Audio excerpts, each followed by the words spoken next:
صبح کا وقت ہے، آنکھ بھی کھلی ہے، اذان کی آواز بھی کان میں آئی ہے، آپ کا نفس کہتا ہے ابھی سو جی، آپ نے اپنی چادر یا کمبل کو درست کیا اور کروٹ لیا۔ یقیناً نماز جو ہے بے حیائی کے کاموں سے اور منکر چیزوں سے روک۔ اب کون سی نماز ہوتی ہے؟ انسان اللہ سے قریب ترین جو ہوتا ہے وہ سجدے کی حالت میں۔ تو بڑا پیارا شعر اقبال کا، کافر کی یہ پہچان کہ آفاق میں گم ہے، مومن کی یہ پہچان کہ گم اس میں ہے آفاق۔ آفاق میں گم ہو جانا، میرا یہ کام ہے، یہ کام ہے، یہ کام ہے، یہ کام ہے، یہ کرنا، وہاں جانا، وہاں سے وہاں جانا، وہاں سے وہاں جانا۔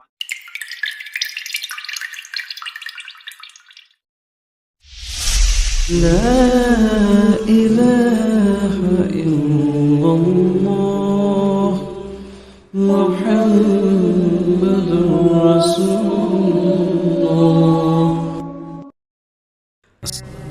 صبح کا وقت ہے، آنکھ بھی کھلی ہے، اذان کی آواز بھی کان میں آئی ہے، آپ کا نفس کہتا ہے ابھی سو جی، آپ نے اپنی چادر یا کمبل کو درست کیا اور کروٹ لیا۔ یہ کیا ہے؟ آپ نے کس کا حکم پیچھے پھینکا اور کس کا حکم مانا؟ اللہ کے حکم کو پیچھے پھینک دیا، نفس کے حکم کو آگے رکھا۔ یہ شرک، اس شرک کو جاننے والے بہت کم ہیں۔ مولانا روم نے خوب کہا تھا، نفس ماں ہم کم ترس فرعون نیست لیکن ایراعون نیست۔ میرا نفس بھی فرعون سے کم نہیں ہے۔ فرعون نے کہا تھا الیس لی ملک مصر وہذہ الانہار تجری من تحتی، کیا اس ملک مصر کی حکومت میری نہیں ہے؟ اور سارا جو یہ آب پاشی کا نظام ہے، انہار کا نظام ہے، وہ میرے کنٹرول میں نہیں ہے؟ جس کا چاہوں موگا کھلا رکھوں، جس کا چاہوں بند کر دوں۔ یہ تھا خدائی کا دعویٰ، انا ربکم الاعلی۔ تو مولانا روم کہتے ہیں میرا نفس بھی اس سے کمتر نہیں ہے۔ وہ کہتا ہے یہ جسم میرا ہے، اس پر میرا حکم چلے گا، میں نہیں جانتا کون اللہ کون رسول، کیا حرام کیا حلال۔ تو فرعون سے کم تو نہیں ہے میرا نفس، لیکن ایراعون اس کی بہت مدد تھی، فوج تھی، لاؤ لشکر تھا، تو اس نے زبان سے بھی کہہ دیا کھل کر انا ربکم الاعلی۔ میں مسکین ہوں، غریب ہوں، میرے پاس کوئی طاقت نہیں ہے، میں زبان سے تو کچھ نہیں کہہ سکتا، اندر سے میرا نفس یہی کہتا۔ یہ نفس کی حکومت قرآن کہتا ہے، میں حیران ہوتا ہوں، دو جگہ یہ مضمون آیا ہے، ارأیت من اتخذ الہہ ہواہ افانت تکون علیہ وکیلا۔ اے نبی تم نے دیکھا اس شخص کو، اس کے حال پر غور کیا جس نے اپنی خواہش نفس کو اپنا الہ بنا لیا۔ اللہ اکبر، الہ لا الہ الا اللہ، کلمہ توحید کا مرکزی لفظ یہاں آ رہا ہے، من اتخذ الہہ ہواہ، جس نے اپنی خواہش نفس کو اپنا معبود بنا لیا، الہ بنا لیا۔ افانت تکون علیہ وکیلا، کیا آپ ایسے شخص کی کوئی ذمہ داری لے سکتے ہیں؟ سود حرام ہوا کرے جی، حرام حرام، ہمارا دھندا جو ہے وہ آگے بڑھ نہیں سکتا۔ اللہ کے حکم کو پیچھے ڈالا، نفس کے تقاضے کو آگے رکھا۔ کون معبود ہے آپ کا؟ نام عبداللہ رکھیے، نام عبد الرحمن رکھیے، ہے عبد النفس، نفس کے بندے، نفس کے غلام۔ پوچھا گیا ایو الہجرت افضل یا رسول اللہ، اے اللہ کے رسول بتائیے سب سے اعلیٰ ہجرت کون سی ہے، افضل؟ فرمایا ان تہجر ما کرہ ربک، ہر اس چیز کو چھوڑ دو جو تمہارے رب کو پسند نہیں۔ آج رات ہی سے آپ ہجرت شروع کر سکتے ہیں، جائزہ لیجئے کیا کیا چیزیں میری زندگی میں خلاف شریعت ہے، تو اللہ کو ناپسند ہے، فیصلہ کیجئے کہ آج کے بعد نہیں ہوگی، ہجرت شروع ہو گئی۔ افضل الہجرہ، سب سے افضل ہجرت شروع ہو گئی۔ المجاہد من جاہد نفسہ، جہاد تو یہاں سے شروع ہو گیا، اپنے نفس کے خلاف جہاد کرنا۔ صبح نفس نے کہا بھی سو جاؤ، آپ نے نفس کی بات کو رکھ دیا، اپنا کمبل اٹھا کے پھینکا، اٹھے، وضو کیا، نماز کے لیے آپ مسجد چل دیے، آپ نے جہاد کیا نفس کے خلاف۔ یہ افضل الجہاد ہے۔ ایمان کو تازہ رکھنے کے لیے نماز، دن میں 5 مرتبہ اپنے مصروفیات سے نکلو۔ صبح کی نیند بڑی سہانی ہوتی ہے، اسے توڑ کر اٹھو، اور اٹھو اللہ کے حضور میں حاضر، کھڑے ہو جاؤ، وضو کرو، کھڑے ہو جاؤ، نماز پڑھو، اللہ سے اپنا عہد جو ہے تازہ کرو۔ ایاک نعبد و ایاک نستعین، اللہ تعالیٰ کے ساتھ اپنے اس عہد کو دوبارہ استوار کرو، تازہ کرو۔ بڑا پیارا شعر ہے حفیظ جالندری کا کہ سرکشی نے کر دیے دھندلے نقوش بندگی، آؤ سجدے میں گریں لوح جبیں تازہ کریں۔ لوح کہتے تختی کو، جیسے تختی ہوتی تھی ہم لکھتے تھے، پھر تازہ کرتے تھے اس کو، پھر دوبارہ گاجنی سے اس کو دوبارہ جو ہے تاکہ اس پر لکھا جا سکے۔ تو یہ لوح جبیں جو ہے یہ ہماری، اسے رکھو زمین پر تاکہ اس میں بندگی کا جو نقش ہے وہ تازہ ہو جائے، اس لیے کہ ہماری سرکشی جو نفس کی سرکشی ہے، ان النفس لامارۃ بالسوء، اس نے ہماری یہ بندگی کے جو آثار ہیں، جو نقوش ہیں، انہیں کمزور کر دیا، دلا دیا۔ تو نماز ایک ستون ہے، اور یہ جان لیجیے کہ اسلامی معاشرے کے اندر اس کی تنظیم، اس کی آرگنائزیشن کے لیے یہ یوں سمجھیے رکن رکین ہے، یہ عمود ہے، یہ سب سے بڑا جو ہے بنیاد ہے۔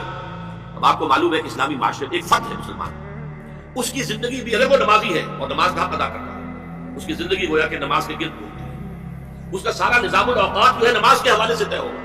فلاں کام کرنا اچھا بھی عصر کی نماز کے بعد، وہ کوئی ایسی اپائنٹمنٹ نہیں کر سکتا کہ جس میں عصر کی جماعت جو ہے اس کا معاملہ جو ہے وہ خطرے میں پڑ جائے، مغرب کے بعد اس کا سارا معاملہ چلے گا، اس کا روٹین جو ہے اسی کے گرد گھومے گا۔ یہ گویا کہ کھونٹا ہے جس کے گرد اس کے معمولات زندگی جو ہے، اس کی چکی جو ہے وہ چل رہی ہے۔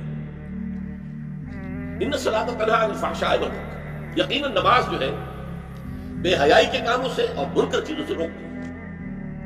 اب کون سی نماز روکے گی؟ ہماری نماز نہیں روکتی، کیوں نہیں روکتی؟ ہماری نماز کی روح موجود نہیں، روح تو کیا روح آئے گی، ہمیں تو یہی پتہ نہیں ہوتا ہم پڑھ کیا رہے ہیں۔ It's a parent like repetition, یاد ہے بس پڑھ لیا جلدی سے جلدی کیا ہو۔ اور چونکہ اس وقت اس کا آپ کا ذہن جو ہے وہ اس کام میں مصروف ہی نہیں ہے کہ وہ سمجھے کہ آپ کیا کہہ رہے ہیں، لہذا خالی ذہن تو رہ نہیں سکتا۔ اس وقت آپ کے ذہن میں سب مسائل آ جائیں گے، دکان میں فلاں چیز کم ہو گئی تھی، مجھے خرید کے لانی تھی، فلاں معاملہ یہ تھا، فلاں جو ہے جو افسر نے وہ فائل کے بارے میں کہا تھا وہ ابھی تک تلاش نہیں ہو سکی ہے، وہ کرنی کو آ جائے گی۔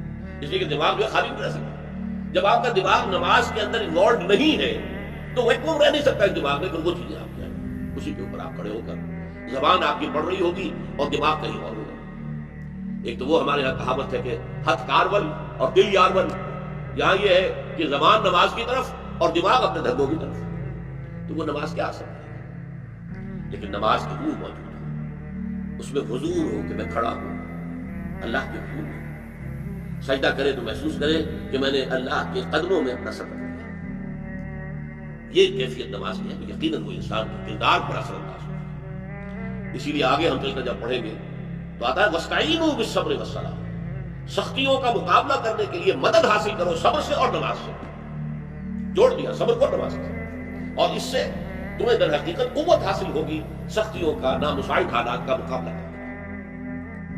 وَرَتِّلِ الْقُرْآنَ تَرْتِیلًا، اور پڑھتے رہیے قرآن کو ترتیل کے ساتھ، ٹھہر ٹھہر کر، رک رک کر۔ یہ اصل میں ترتیل ہے کہ جس سے کہ در حقیقت تاثیر جو ہے وہ جذب ہوتی ہے۔ آپ کو معلوم ہے تیز بارش اتنی مفید نہیں ہوتی زراعت کے لیے جتنی کہ ہلکی ہلکی ہلکی ہلکی مسلسل زیادہ دیر تک بارش ہوتی ہے، لیکن وہ جذب ہوتی جائے جذب ہوتی جائے جذب ہوتی جائے، اور تیز بارش کا ریلا آئے گا وہ بہ جائے گا۔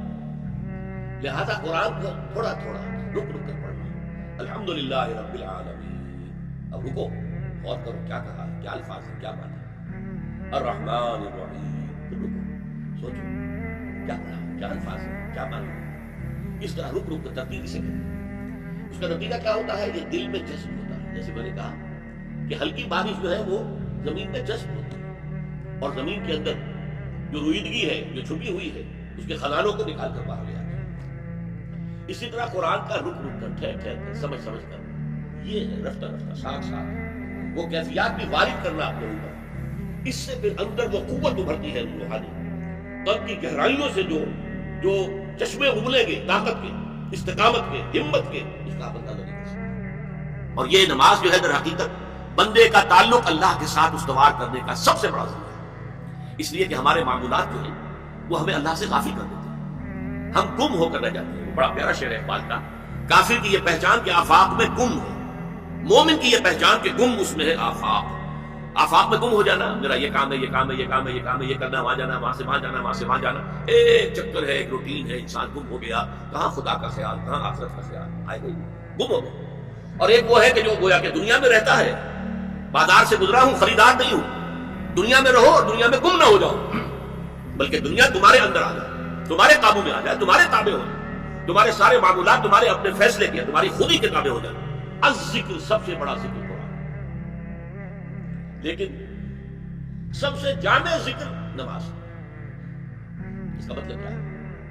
ایک ذکر ہے جو زبان اور قلب سے مراد ہے، ایک ذکر ہے جس میں آپ کا پورا جسم ہے، آپ کھڑے ہیں ہاتھ باندھ کر جھکاؤ کے ساتھ، قنوت ہو رہا ہے، آپ کا پورا وجود جو ہے ذکر کر رہا ہے۔ صرف آپ سورہ فاتحہ جو پڑھ رہے ہیں وہی ذکر نہیں ہے، آپ کا جسم وہ جس حیثیت میں کھڑا ہے اس وقت، جسے قنوت کہتے ہیں، ادب کے ساتھ کھڑے ہوئے، ایک جھکاؤ کسی کیفیت ہوگا، یہ بھی تو آپ کے پورے وجود سے ذکر کرا۔ پھر آپ رکوع میں گئے، یہ ذکر کیا، آپ نے اللہ کی عظمت کا احترام کیا، آپ نے اپنی انانیت اور خودی کو اللہ کے سامنے جھکا دیا ہے، یہ بالفعل ذکر ہے۔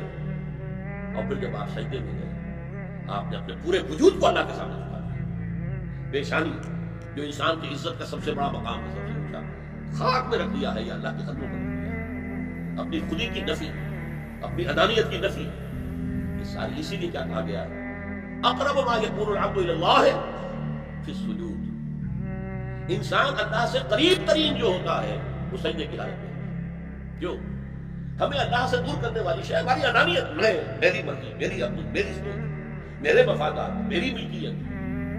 میں جو ہے یہی تو سب سے بڑا ملک ہے۔ اپنے ہی حسن کا دیوانہ بنا پھرتا ہوں، اپنے وجود کا ہی تو سب سے بڑا دیوانہ ہمیں، اپنی ہستی، اپنی انانیت۔ اب تکبر کو اسی لیے کہا گیا سب سے بڑا گناہ، ناقابل معافی گناہ تکبر۔ لن يدخل الجنہ من کان فی قلبہ مثقال ذرۃ من کبر، جس شخص کے دل میں تکبر رائی کے دانے کے برابر بھی ہوگا وہ بھی جنت میں کبھی داخل نہیں ہوگا۔ ہم نے اس تکبر کی نفی مطلق کر دی، اللہ کے قدموں میں، اللہ کی زمین پر پیشانی رکھی۔ تو یہ وجود کا ذکر ہے۔ تو ہم گویا کہ جب نماز پڑھتے ہیں اس میں قرآن بھی پڑھتے ہیں، اس میں اللہ اکبر ہے، اس میں ہم سورہ فاتحہ ہے جو خود اپنی جگہ مکمل قرآن ہے۔ وَلَقَدْ آتَيْنَاكَ سَبْعًا مِنَ الْمَثَانِي وَالْقُرْآنِ الْعَظِيمِ، ہم نے آپ کو 7 آیتیں ایسی دی ہیں جو دہرائی جاتی ہیں ہر رکعت میں، ہر رکعت میں، ہر رکعت میں، بہت بڑی تعداد میں ہوتی ہے، سب سے بڑا ذکر۔ لیکن جامع ذکر جو ہے وہ ہے نماز۔